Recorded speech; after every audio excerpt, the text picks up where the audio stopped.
Did you ever notice that in Star Trek, no one ever needed to use a keyboard or a mouse to get the Enterprise to do stuff? Captain Picard could just say, "Computer, calculate the trajectories of all Class M planets within 500 million kilometers." And a lovely voice would tell him the answer.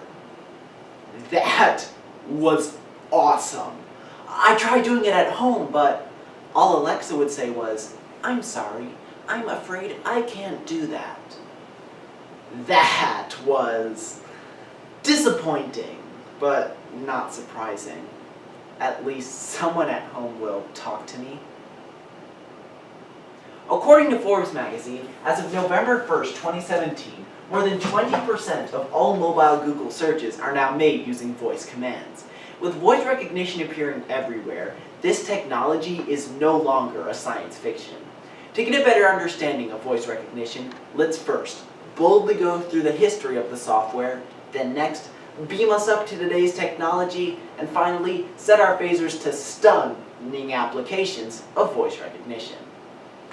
Voice recognition was born in 1952 to Bell Laboratories and was named Audrey.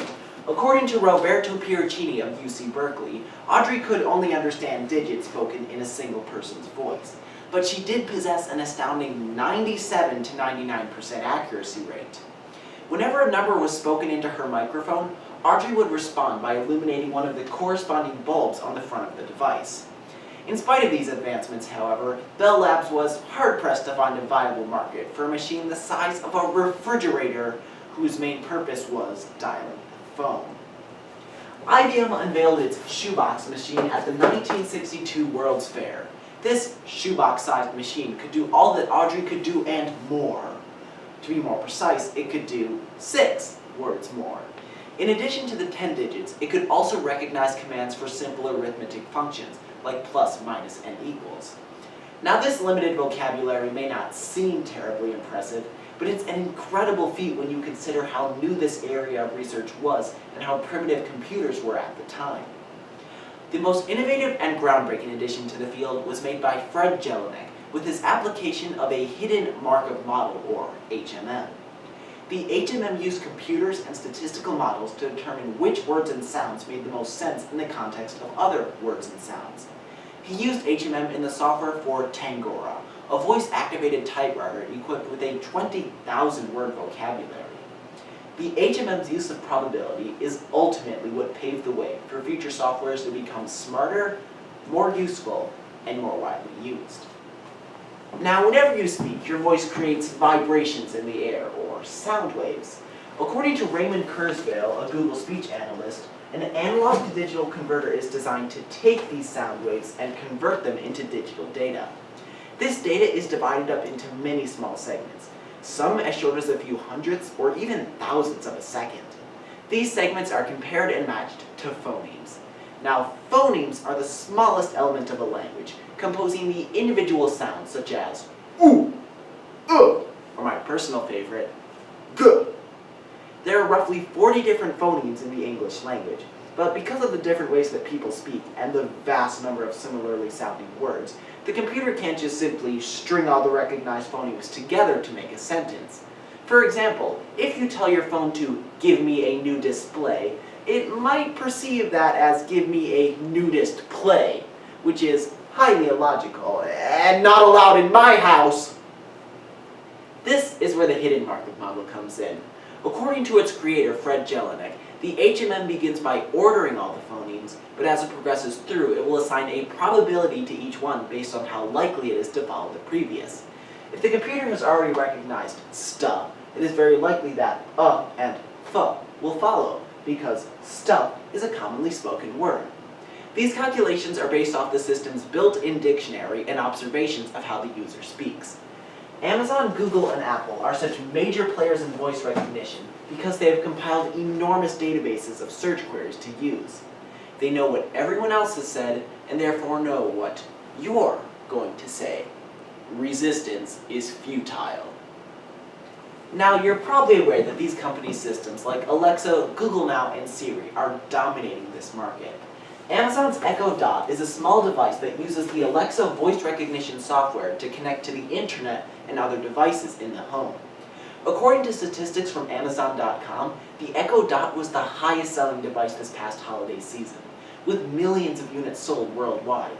And because Amazon ties the device so closely with its retail site, Echo owners increased their spending on Amazon by roughly 10% after purchasing the device.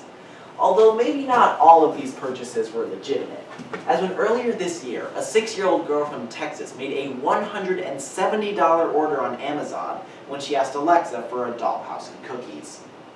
Since then, Amazon has enabled voice profiles in addition to security pins on their devices. So next time you ask Alexa for 20 pounds of snickerdoodles, she'll make sure your voice matches one of the authorized profiles before proceeding. This kind of security is also being implemented into bank accounts and even general access to phones. But luckily, the technology is very nuanced, and someone can't just access your phone or entire life savings by mimicking your voice or playing a recording of it. In addition to knowing what you say, modern speech recognition systems can also monitor over 100 unique identifiers in your voice, including cadence and accent, as well as sounds that indicate the shape and size of the larynx, nasal passages, and vocal tract. They can also recognize the different sound qualities between an actual voice and a recording of one. According to Marshall Higgins and Eleanor Raskin of the International Dyslexia Association, voice recognition is also being used to benefit kids with both physical and learning disabilities.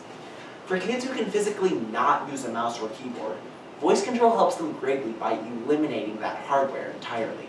Moreover, kids with dyslexia often have trouble identifying some of the letters on a keyboard. Speech-to-text technology allows them to focus solely on the content of their work, rather than the process. The implementation of voice recognition can be seen at Landmark College in Vermont, an accredited university designed exclusively for students with dyslexia and other special needs. Students here have access to voice recognition technology to assist in writing and organizing their ideas. For students with dyslexia and working memory deficits, it can be daunting, if not impossible, to start the writing process. This software helps them dictate their ideas into correctly spelled text. The addition of voice recognition to special education allows kids to reach their reading and writing goals, as well as increases their confidence and productivity. This past summer at the annual Wired Conference in New York, Amazon's Senior Vice President David Lim said, "That shining light that's many decades away is to recreate the Star Trek computer.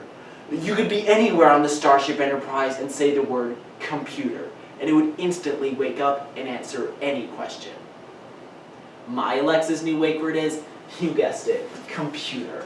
So I can still feel like Captain Picard when I say, "Computer, buy me tickets to Taylor Swift's new Reputation tour."